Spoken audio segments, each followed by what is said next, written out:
So as a gastroenterologist and recent టైమ్స్లో కూడా మన ఒక గట్ హెల్త్ అనేది కూడా వెరీ వెరీ ఇంపార్టెంట్. ఏంటంటే ఆ గట్ హెల్త్ బాగుంటే అన్నీ బాగున్నట్టే మన లైఫ్లో. ఆ హెల్త్ అనేది కూడా మొత్తం బాగుంటుంది, వేరే అవయవాలు కూడా అన్నీ దాని కరెక్ట్ ఫంక్షన్ అనేది కూడా జరుగుతూ ఉంటుంది అంటారు. సో గట్ హెల్త్ నిజంగా అంత ఇంపార్టెంటా? గట్ హెల్త్ అనేది యూజువల్‌గా ఒకప్పుడులా లేదండి. గట్ హెల్త్ ఒకప్పుడు ఇంట్లో ఫుడ్ ఎక్కువ తినేవాళ్ళు. మన చిన్నప్పుడు గానీ, అందరూ పిల్లలు గానీ, బయట ఫుడ్ ఎక్కువ ఉండేది గాదు. ఇప్పుడు ద మొమెంట్ ఈ ఫుడ్ డెలివరీ యాప్స్ అన్నీ వచ్చేసిన తర్వాత పిల్లలకి ఏ టైంలో ఏది కావాలంటే అది యూజువల్లీ ఔట్ సైడ్ ఫుడ్ వచ్చేస్తుంది.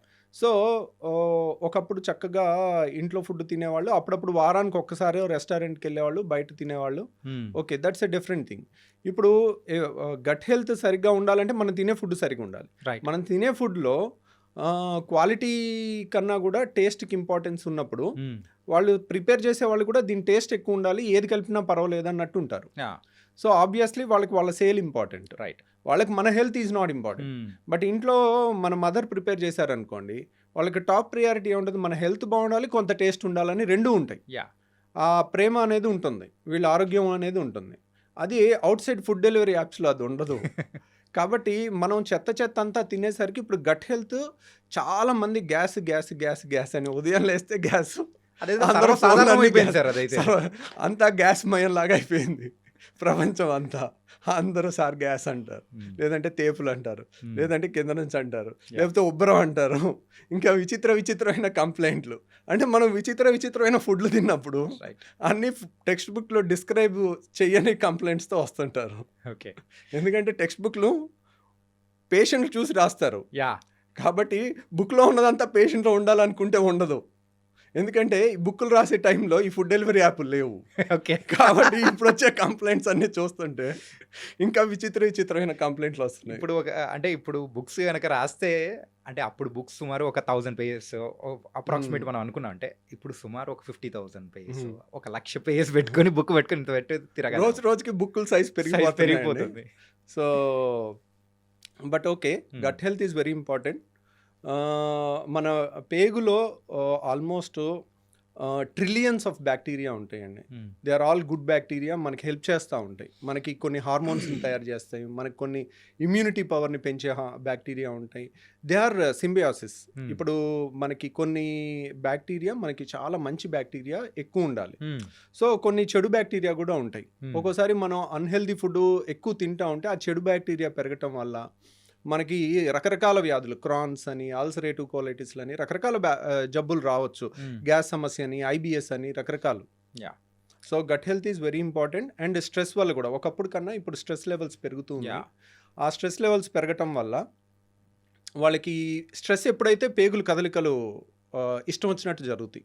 సార్ అది ఎమోషన్స్కి సంబంధించి మరి ఇక్కడ అంటే దానికి దీనికి లింక్ ఎలా పడుతుంది సార్? అంటే ఇప్పుడు మీరు ఎప్పుడైనా ఒక పిల్లల్ని భయపెట్టారు అనుకోండి, సడన్ గా ఇది పోసేసుకుంటారు. అవునా? నడిచిపోయింది అంటారు. ఇది కూడా అవుతుంది. అంటే వాళ్ళు భయపెడితే పేగులు కదులుతాయి. ఓకే. సో పేగుల movements are related to stress. Okay. So there is everything is interrelated. ఇప్పుడు మన ఏలు కదిలించాలనుకోండి, మన బ్రెయిన్ నుంచి ఒక సిగ్నల్ వస్తుంది. ఇట్ ఈస్ సొమాటిక్ అన్నమాట. మన పేగులు నేను కదిలిస్తానంటే కదలవు అవి. They are autonomic nervous system కంట్రోల్లో ఉంటాయి. అటానమిక్ నర్వస్ సిస్టమ్ కంట్రోల్ అంటే 10 నిమిషాలకు ఒకసారి, 20 నిమిషాలకు ఒకసారి దాని మూమెంట్ ఇలా ముందుకి పేగులు కదలికలు అనేది వస్తుంటాయి. అవి స్ట్రెస్ని బట్టి ముందుకి వెనక్కి వెళ్తుంటాయి, ఇష్టం వచ్చినట్టు కదలికలు ఉంటుంటాయి. So stress is one important thing which impairs the gut health apart from latest outside food epidemic. అంటే అవుట్ సైడ్ ఇక అది మీరు ఆ టర్న్ ఓవర్స్ చూస్తే మైండ్ బ్లాక్ అయిపోవాల్సిందే. ఫుడ్ డెలివరీ యాప్స్ మీరు రీసెంట్ టైమ్స్లో అయితే వాళ్ళు రికార్డ్ బ్రేక్ చేస్తున్నారు సార్. అంటే మోస్ట్ ప్రాఫిటబుల్ జాబ్ అన్నట్టు కూడా అసలు యాప్స్ అనేది కూడా తయారైపోయి. ఏంటంటే ఇప్పుడు మీరు ఒక్క ఇంట్లో ఒక పూటకి ఒకళ్ళు ఒక రెస్టారెంట్లో ఆర్డర్ పెట్టుకోవట్లే, నాకు ఇది ఇక్కడ కావాలి, నాకు ఇది ఇక్కడ కావాలి. ముగ్గురు బాయ్లు వచ్చి డెలివరీ చేసే టైమ్స్ కూడా ప్రతి ఇంట్లో మీకు I don't think any one is exception. ఎవరింట్లో అయినా కానీ ఒకళ్ళు ఉంటే ఒకళ్ళు పెట్టుకుని దాన్ని అడ్జస్ట్ అయి తిందాం అని కూడా ఉండట్లేదు. నాకు ఇది కావాలి, నాకు ఇక్కడ ఇది కావాలి, ఇద్దరు పెడుతున్నారు. అనవసరంగా ఎక్కువ అయిపోయి మిగిలిపోతుంది కదా అని ఇంట్లో వాళ్ళందరూ ఎవరో ఒకళ్ళు తినేసి ఇంకా పాడు చేసుకుంటున్నారు. అంటే ఈరోజే సో యూజువల్గా నేను బ్యాచులర్, మా డాడ్ వచ్చారని చెప్పేసి ఉన్నాను. సో బ్యాచులర్స్ ఉన్నప్పుడు కుక్ చేసుకోవడం అనేది కూడా కొంచెం కష్టం, వర్క్ చేసుకుంటా అలా అని బయట నుంచి ఫుడ్ అనేది కూడా తీసుకురావడానికి మా డాడ్ వెళ్ళారు. వెళ్తే నియర్లీ 4 to 5 ప్లేసెస్ దగ్గరికి వెళ్తే యూజువల్గా అంటే ఎక్కువ పీపుల్ వచ్చి పర్చేస్ చేస్తూ ఫుడ్ ఎక్కడికి వెళ్ళినా కానీ అంతే ఉన్నారు. అంటే ఇంట్లో వండుకోవడం అనేది మానేశారా కంప్లీట్గా. ఈవెన్ ఫ్యామిలీస్ అయినా కానీ అందరూ వచ్చి బయట తినడము. ఒకప్పుడు బయట తినడం అనేది వీక్లోనో మంత్లోనో సరదాగా వచ్చి తినేవాళ్ళు, కానీ ఇప్పుడు అది అలవాటుగా మారిపోయింది. ఇది ఎంతకాలం అనేది బాగుంటుంది? అంటే దాన్ని ఎవరు హెల్ప్ చేయలేమండి. ఎందుకంటే ఆడుతూ పాడుతూ కుక్ చేస్తూ అందరూ కూడా ఈ వర్క్ స్ట్రెస్ ఉంటుంది. వాళ్ళ వర్క్ దేంట్లో అయినా వర్క్ 7-8 గంటలు పనిచేసి వాళ్ళు వెళ్ళి కుక్ చేసుకోవాలనుకున్న చాలాసార్లు ఉమెన్ కూడా వర్క్ చేస్తూ ఉంటారు. ఒకప్పుడులాగా లేదు. ఇప్పుడు వైఫ్ హస్బెండ్ ఇద్దరు జాబ్ చేస్తున్నారు అనుకోండి, పిల్లలకి కుక్ చేసి పెట్టాలంటే అంత ఈజీ జాబ్ కాదు. ఓకే. సో ఉమెన్ చాలా నలిగిపోతూ ఉంటారు. అటు జాబ్ చూసుకోలేక, ఇటు ఇంట్లో ఫ్యామిలీని మేనేజ్ చేయలేక, ప్లస్ ఇవన్నీ మంచిగా వండి పెట్టినా టేస్ట్ కొద్దిగా తగ్గిందని వీళ్ళు మళ్ళీ బయట ఆర్డర్ పెట్టుకుంటారు. ఎటు తిప్పినా కానీ మళ్ళీ బయట నుంచి ఒక ఫుడ్ రావాల్సిందే. ఇప్పుడు పిల్లలకి మంచి హెల్తీదని చెప్పి చేయగలం, కానీ వాళ్ళ వెనకాల తిరిగి పెట్టాలంటే ఒకప్పుడు పిల్లలకి గంటసేపు తిరిగి పెట్టేవాళ్ళు నోట్లో. ఇప్పుడు ఎక్కడ వీలవుతుందండి పాపం. అంతా ఫాస్ట్ మూవింగ్ వరల్డ్ అయిపోయింది. అంతా ఎవరి జాబ్లో వాళ్ళకి స్ట్రెస్లు అన్నీ ఉంటున్నాయి. సో ఏముందిలే ఒక క్లిక్లో మనకు వచ్చేస్తుంది కదా, ఈజీగా అయిపోతుంది కదా. That's a convenience. కన్వీనియన్స్ని వీ కెనాట్ స్టాప్. ఓకే, మనం ఆపలేము. అదేంటంటే వాలంటరీగా ఓహో దిస్ ఇస్ నాట్ రైట్ అనేది మనం మెల్లగా ఇంజెక్ట్ చేస్తుంటే దే థింక్ ఓవర్. ఓకే, ఇది కరెక్ట్ కాదు నాన్న, ఇది కరెక్ట్ కాదు. వారానికి ఒక రోజు అని ఒక ఫ్యామిలీలో rule, family head mother father ఒక రూల్ పెట్టుకున్నారనుకోండి, ఓకే సమ్టైమ్స్ పిల్లలు వింటారు. మెల్లమెల్లగా అలాంటి అలవాటు చేస్తే యూజువల్గా అలాంటి డిసిప్లిన్ ఫ్యామిలీస్ కూడా చాలా ఉంటున్నాయి, బయట ఫుడ్ ఎక్కువ వద్దు అని. సో కానీ దాన్ని ఆపటం అంత ఉప్పెన్లాగా మీద పడిపోతూ ఉంటుంది. It's not easy thing. Sir recent టైమ్స్లో కూడా కొన్ని బయట వింటున్నది ఏంటంటే హాస్టల్స్లో పెట్టే కొన్ని ఫుడ్స్ కొంచెం హైజీనిక్గా లేకపోవడంతో సో వాళ్ళు ఏంటంటే ఆ కడుపు నొప్పి, ఆ గ్యాస్ అనేది కూడా ఎక్కువ ఉండడం, ఇంతవరకు ఆ తేపులు ఒకటేమైనా రావడం అండ్ ఇలా బోలెడన్ని ఇష్యూస్తో కూడా వచ్చేసి ఒక ట్యాబ్లెట్ అనేది వేసేసుకుంటారు. అప్పటికేమో కొంచెం సర్దుమణిగిపోతుంటుంది అండ్ కొన్ని శాషెట్స్ వస్తాయి వాటర్లో వేసేసుకొని తాగడం. సో ఇది రెగ్యులర్గా చేస్తూ ఉన్నారనుకోండి, ఎక్కువ డ్యామేజెస్ అయ్యే అవకాశాలు ఉంటాయంటారా? అంటే ఇప్పుడు చూడండి, ఒకప్పుడు కూడా మన పెద్దవాళ్ళు అనేవాళ్ళు వేరే వాళ్ళు బాగుపడుతున్నారంటే అసూయ పడేవాళ్ళు, ఈర్ష్య వాళ్ళకి వీడి కడుపు మంట వస్తుందని అంటారు. అర్థమైంది? అవును, కడుపు మంట, నీకేంటి కడుపు మంట అంటారు. అంటే వేరే వాళ్ళ మీద నెగిటివ్ ఫీలింగ్ లో కూడా మన బాడీలో యాసిడ్ ఎక్కువ ప్రొడ్యూస్ అవుద్ది. సో యాసిడ్ ఎక్కువ ప్రొడ్యూస్ అయితే ఏమవుతుంది, అల్సర్స్ ఫామ్ అవటం, ఎసిడిటీ ఫామ్ అవటం, తేపులు ఎక్కువ రావటం, ఇవన్నీ కూడా ఉంటాయి. సో అలాగే ఇప్పుడు అన్హెల్దీ ఫుడ్ ఉంటుంది, స్ట్రెస్ ఉంటుంది, స్ట్రెస్లో కూడా యాసిడ్స్ ఎక్కువ ప్రొడ్యూస్ అవుతాయి. సో కంటెంట్ అట్లీస్ట్ మంచి కంటెంట్ తిన్నాం అనుకోండి, మన ట్రెడిషనల్ మీల్ ఎలా ఉంటుంది, ఒక కూర అన్నం, రైట్, ఒక పప్పు అన్నం, ఒక పెరుగన్నం, రైట్, అన్నీ చక్కగా ఫినిష్ చేసుకుని లాస్ట్కి పెరుగన్నంతో ఫినిష్ చేస్తాం. పెరుగులో ఏముంటాయి, లాక్టోబాసిల్లస్ ఉంటుంది. లాక్టోబాసిల్లస్ అంటే అది నైట్ అంతా తోడుపెట్టిన పెరుగు ఉంటుంది కదా, దాంట్లో కొన్ని గుడ్ బ్యాక్టీరియా ఉంటాయి. ఆ లాక్టోబాసిల్లస్ అనేది చాలా మంచిది గట్ హెల్త్కి. మన మంచి బ్యాక్టీరియాని బాడీలో పెంపొందిస్తుంది. ఇలాంటివి మన ట్రెడిషనల్ ఫుడ్ కొంచెం టేస్ట్ తగ్గినా దానికి అడ్జస్ట్ అయ్యి ఉంటే కనుక యూజువల్గా మన గట్ హెల్త్ ఇంప్రూవ్ అవుతుందండి. ఒకప్పుడు మా చుట్టాల్లో ప్రొఫెసర్ వెంకటేశ్వరరావు గారు అని ఉన్నారు. He was a very famous scientist అనమాట. ఓకే, ఆయన చెప్తా ఉంటారు, ఆయన హీఈస్ ఇంటూ 75 అలా ఉంటుంది. ఆయన చెప్తా ఉంటారు, మా చిన్నప్పుడు మేము సద్దన్నం తినేవాళ్ళం, అసలు ఎంత టేస్టీగా ఉండేదో రవి అని ఆయన డిస్క్రైబ్ చేస్తుంటే అయ్యో ఐఎమ్ మిస్సింగ్ సంథింగ్ అని అనిపిస్తూ ఉంటుంది. ఇప్పటికైనా కానీ ఉదయం వెళ్ళి ఈ టిఫిన్లు ఇడ్లీలు ఏమీ లేవు, ఉదయం వెళ్ళగానే మాకు ఇంత సద్దన్నం పెడతావా అని అనేవాళ్ళం. వాళ్ళు ఆ చేసే ప్రాసెస్ని అంతా అదొక ఫ్యాసినేటింగ్గా చెప్తారు. That is also fermented food. Night పెట్టేసి అండ్ మార్నింగ్ తినడం. ఎప్పుడైతే ఫెర్మెంట్ చేస్తామో, ఇప్పుడు చూడండి దోశ పిండి ఉంటుంది, మీరు ఈ రోజు రుబ్బి ఈ రోజు దోశ ఏంటి టేస్ట్ ఉండదు. అవును, దాన్ని 1 or 2 days మినిమం పులిస్తేనే దాని టేస్ట్ ఉంటుంది. సో దానికి టేస్ట్ వచ్చింది అంటే దాని అర్థం ఏంటి, good thing for our health అనే దానికి కొంచెం టేస్ట్ కూడా ఒక్కోసారి పెరగచ్చు అంటే దానికి.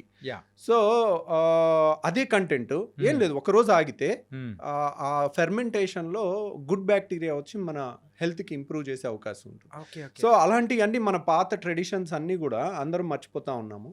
సో ఈ సద్దన్నం లాంటిది ఫెర్మెంటెడ్ థింగ్ కానీ ఇవన్నీ కూడా మనం మళ్ళీ ఆ అథెంటిక్ ముసలోళ్ళందరినీ పట్టుకుని తీసుకొచ్చి ఏది అథెంటిక్ అనేది అది ఇప్పుడు నేను అడిగితే నేను ఎప్పుడు నా చిన్నప్పుడే నేను తినలేదు దాన్ని నేను ఎలా చెప్పగలను. మా ముందు జనరేషన్ వాళ్ళు చెప్తుంటే వింటా ఉన్నాం. సో కానీ ఇప్పుడు అథెంటిక్ చేసేవాళ్ళు ఎక్కడో ఏళ్ల మీద లెక్క పెట్టచ్చు. వాళ్ళని తీసుకొచ్చి దాన్ని తయారు చేయించి దాన్ని ప్రాపగేట్ చేస్తే ఇప్పుడు మంచి తోడేస్తే మంచి టేస్ట్ పెరిగి వస్తుంది. అట్లాగే ఆ సద్దన్నంలో కూడా వేసే కంటెంట్ స్టార్టర్ ఉంటుంది. స్టార్టర్ని రోజు ఆ గంజిలోంచి తయారు చేస్తారు. అది గంజిని వార్చి గంజిని పులవబెట్టి దాంట్లో వచ్చే బ్యాక్టీరియా ఉంటుంది. పెరుగులో ఉండే బ్యాక్టీరియా వేరు, దాంట్లో ఉండే బ్యాక్టీరియా వేరు. సో ఆ స్టార్టర్ నుంచి తయారు చేయటం అనేది ఇప్పుడున్న వాళ్ళలో ఎంతమంది చెప్తారు ఇది సద్దన్నం అని, కానీ ఆ అథెంటిసిటీ అనేది రియల్గా మళ్ళీ మనం రీడిస్కవర్ చేసుకోవాల్సిన టైం వచ్చింది మన గట్ హెల్త్కి. ఆ టేస్ట్ని కూడా మిస్ అవ్వకుండా వాళ్ళు ఇప్పటికీ ఆయన చెప్తూ ఉంటే ఆయన ఫేస్లో ఆ ఎక్సైట్మెంట్, మా చిన్నప్పుడు ఇలా తినేవాళ్ళం, సద్దన్నం పెడితే ఎంత ఆనందంగా తినేవాళ్ళం అని చెప్తా ఉండేవాళ్ళు. సింపుల్గా మన ఇమాజినేషన్లోకి వెళ్తున్నాం, ఆ తింటున్న ఫీలింగ్ అనేది వచ్చేస్తూ ఉంటుంది. ఓకే సార్, ఈ ఫుడ్స్ విషయానికి వచ్చాం కాబట్టి ఫుడ్స్ విషయంలో మెయిన్గా మన హైదరాబాద్ డిసీస్ అనే కాదు, ఇప్పుడు ప్రజెంట్ ఉన్న ట్రెడిషన్ ప్రకారం అయితే అందరూ కూడా biryani is very common thing. బిర్యానీలో లాట్ ఆఫ్ మసాలాస్ అన్నీ ఉంటాయి. దాంతోపాటు కాంబినేషన్గా ఒక బ్లాక్ కూల్ డ్రింక్ అనేది కూడా యూస్ అంటే తాగుతూ ఉండే అవకాశాలు అనేది కూడా ఎక్కువ ఉంటుంది. ఈ రెండింటి కాంబినేషన్ సో మన గట్ హెల్త్కి ఏమైనా ప్రాబ్లం తెస్తుందా? సో బిర్యానీస్ వల్ల మన ప్రాబ్లం తెస్తుందా అంటే యూజువల్గా వన్స్ ఇన్ ఎ వీక్ తిన్నాం అనుకోండి, ఓకే, ఇట్స్ ఓకే. బట్ బిర్యానీని కూడా ఇంట్లో మంచిగా చేసుకుని కూడా చాలా బాగా కుక్ చేసుకుని కూడా తినొచ్చు. ప్లస్ కూల్ డ్రింక్ అనేది కూడా once in a week is okay. So కానీ cool drink can destroy somebody's life. కొంతమంది పిల్లలు ఏంటంటే ఫ్రిడ్జ్లో 2 లీటర్ కూల్ డ్రింక్ బాటిల్ తెచ్చి పెట్టుకుని మంచినీళ్ళు తాగినట్టు తాగుతున్నారు. వాళ్ళు అసలు that is very destructive thing అనమాట. Cool drinks are not good, more dangerous than alcohol నేను చెప్తాను. కూల్ డ్రింక్స్ ఎక్కువ తాగటం. Okay. So it has not because of gas వల్ల కాదు. Gas is very good. Gas ఏముంటుంది దాంట్లో ఉండేది కార్బన్ డైఆక్సైడ్. కార్బన్ డైఆక్సైడ్ తాగామనుకోండి వెంటనే తేపు వచ్చేస్తుంది, లేదంటే కరిగిపోయినా కానీ గాల్లో మనం ఆక్సిజన్ కన్నా కార్బన్ డైఆక్సైడ్ 20 times ఫాస్ట్గా బాడీలోకి వెళ్తుంది. అలాగే 20 times ఫాస్ట్గా బ్రీతింగ్లోంచి బయటకు వచ్చేస్తుంది. So 20 times faster diffusion. కాబట్టి మనకి carbon dioxide is not unhealthy. But ఆ కూల్ డ్రింక్లో ఒక కోకా-కోలా గ్లాస్లో 16 ప్యాకెట్ల షుగర్ ఉంటుంది. 16 ప్యాకెట్ల షుగర్. మీరు కోకా-కోలా సీఈఓని ఇంటర్వ్యూ చేసింది ఉంది, మీరు కావాలంటే యూట్యూబ్లో చూడొచ్చు. కోకా-కోలా సీఈఓని మన సినిమా హాల్లో తీసుకునే ఈ సైజు కూల్ డ్రింక్ గ్లాస్ ఉంటుంది. ఈ గ్లాస్లో ఎన్ని ప్యాకెట్ షుగర్ ఉంటుంది అని అంటే 16 ప్యాకెట్ల షుగర్. 5 స్టార్ హోటల్లో మనం టీ కలుపుకునేటప్పుడు ఇస్తారు చూడండి, అలాంటి 16 ప్యాకెట్లు మినిమం షుగర్ ఉంటుంది. సార్ ఒక చెంచా మనము షుగర్ వేసుకుంటేనే కాఫీలో అరే ఎక్కువ అయిపోయిందని చెప్పేసి అని అనుకుంటుంటాము. కాకపోతే ఇంత టూ మచ్ ఆఫ్ షుగర్ అనేది కూడా మనం కన్జ్యూమ్ చేస్తున్నామంటే ఆ టేస్ట్ అనేది ఆ గ్యాస్, ఆ కూలింగ్ అండ్ ఈ షుగర్ 3 కలిసేసరికి వస్తుంది. ఓకే. సో యాక్చువల్గా మీరు గ్యాస్ లేదనుకోండి, అసలు గ్యాస్ అంతా జస్ట్ షేక్ చేసి గ్యాస్ అంతా తీసేసి ఒట్టి కూల్ డ్రింక్ తాగండి, ఎవరు తాగలేడు. కూలింగ్ లేకుండా వేడిగా తాగలేరు. సో షుగర్ లేకుండా కొద్దో గొప్ప తాగొచ్చు. సో మోస్ట్ డేంజరస్ మనకు చిన్నప్పుడు గోలీ సోడాలు ఉండేవి. అవును. సో దాంట్లో కూడా కార్బన్ డైఆక్సైడ్ ఉండేది. దాంట్లో ఎక్కువ షుగర్ ఏమి ఉండదు. నిమ్మకాయ సోడా, నిమ్మకాయ వేసి కొంచెం ఉప్పు అన్న వేసుకోవచ్చు, కొంచెం మనం షుగర్ అన్న ఒక చెంచాను వేసుకుని తాగేస్తే ఇట్స్ నాట్ దట్ డేంజరస్. కానీ ఇప్పుడున్న వాటిలో ఆ కాన్సన్ట్రేషన్ పెంచి కాంపిటీషన్లో మా దాంట్లో ఎక్కువ ఎఫెక్ట్ అంటే మా దాంట్లో కిక్ ఎక్కువ, దీంట్లో కిక్ ఎక్కువ, దాంట్లో ఏం కలుపుతాం ఇమ్మెటీరియల్, మన సేల్ ఎంత అయిందనేది ముఖ్యం. రైట్. అది రిజల్ట్స్ అనేది కావాల్సిందండి. ఇప్పుడు ఒక కంపెనీ ఒక సీఈఓని ఎంప్లాయ్ చేసింది అనుకోండి, ఏం చూస్తుంది, లాస్ట్ ఇయర్ ఎంత టర్న్ ఓవర్, నువ్వు ఇయర్ ఏం చేసావు, నువ్వేం పొడిచావు, ఎప్పటి నుంచో ఉన్నది, నువ్వు ఏ విధంగా దీన్ని పెంచావు, అంతే కదా అడిగేది వాళ్ళని. నువ్వు ప్రపంచంలో ఆరోగ్యాన్ని నువ్వు పెంచావా అని కంపెనీ అడుగుతుందా? అడగదు.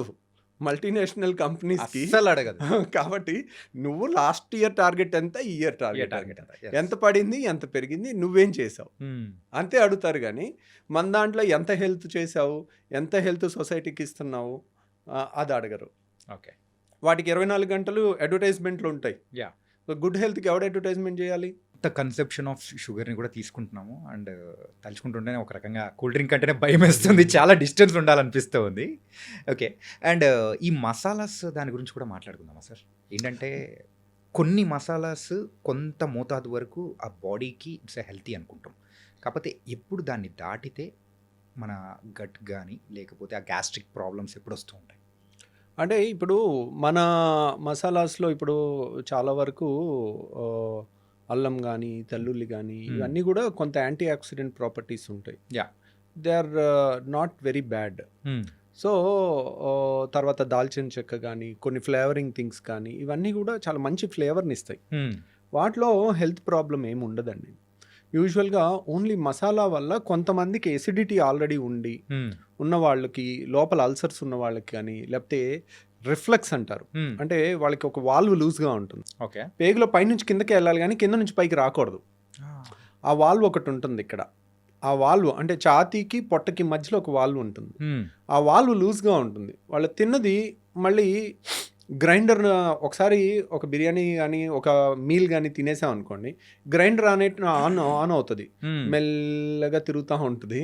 అది చిలికినట్టు చేసి 5 నిమిషాలకు ఒకసారి చిన్న పేగులోకి పంపిస్తుంది. ఓకే, స్టమక్లో గ్రైండింగ్ అవుతూ ఉంటుంది. 5 నిమిషాలకు ఒకసారి ఇన్లెట్ ఏమో ఒకటి, అవుట్లెట్ ఒకటి ఉంటుంది. అవుట్లెట్ క్లోజ్ ఉంటుంది, ఎప్పుడు తెరుచుకోదు. 5 నిమిషాలకు ఒకసారి తెరుచుకుంటుంది, కొంత ఫుడ్ని పేగులోకి పంపిస్తుంది, అది డైజెస్ట్ అవుతూ ఉంటుంది, అబ్జర్వ్ అయిపోతూ ఉంటుంది. ఇన్లెట్ లూజ్గా ఉందనుకోండి, ఆ చర్నింగ్ జరిగేటప్పుడు ఇప్పుడు గ్రైండర్ ఆన్ చేసి పై మొత్తం తీసేస్తే ఏమవుద్ది, ఇట్లా పైకి కొట్టుద్ది కదా, అలాగే వాళ్ళకి ఇదంతా ఇలా పైకి కొడతా ఉంటుంది. సో అలాంటి వాళ్ళు కారం మసాలా తింటే, అది కారం మసాలా పొట్ట లోపల ఎంతైనా యాసిడ్ కానీ స్టమక్ వాళ్ళు స్ట్రాంగ్ ఉంటుంది, తీసుకోగలుగుతుంది. కానీ మన అన్నవాహిక తీసుకోలేదు. అన్నవాహిక ఈజ్ నాట్ అడాప్టబుల్ ఫర్ కారం మసాలా. సో ఇక్కడంతా మండినట్టు అనిపిస్తుంది వాళ్ళకి. హార్ట్ బర్న్ అంటారు దాన్ని, హార్ట్ బర్న్. వాళ్ళు ఏంటి, చాలామంది కొంచెం స్పైసీ ఫుడ్ తిన్న తర్వాత సడన్గా ఎడం పక్క నొప్పి వచ్చినట్టు, మన ఇసోఫేగస్ గుండె పక్క నుంచి వెళ్తుంది, వెనకాల ఉంటుంది. ఓకే, సో లెఫ్ట్ సైడే ఉంటుంది, మా సెంటర్కి కొంచెం ఇటువైపు ఉంటుంది. సో దాంట్లో మంట వచ్చినా గుండె నొప్పిలాగా ప్రాణం పోయినట్టు అనిపించి వాళ్ళు ఆల్మోస్ట్ ఆ భయంకే చచ్చిపోయేంత వస్తుంది. ఓకే, హార్ట్ బర్న్, దాని పేరే హార్ట్ బర్న్ అనమాట.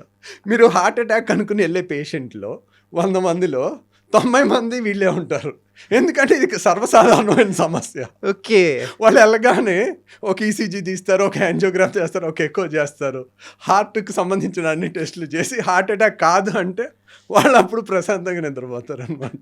ఓకే.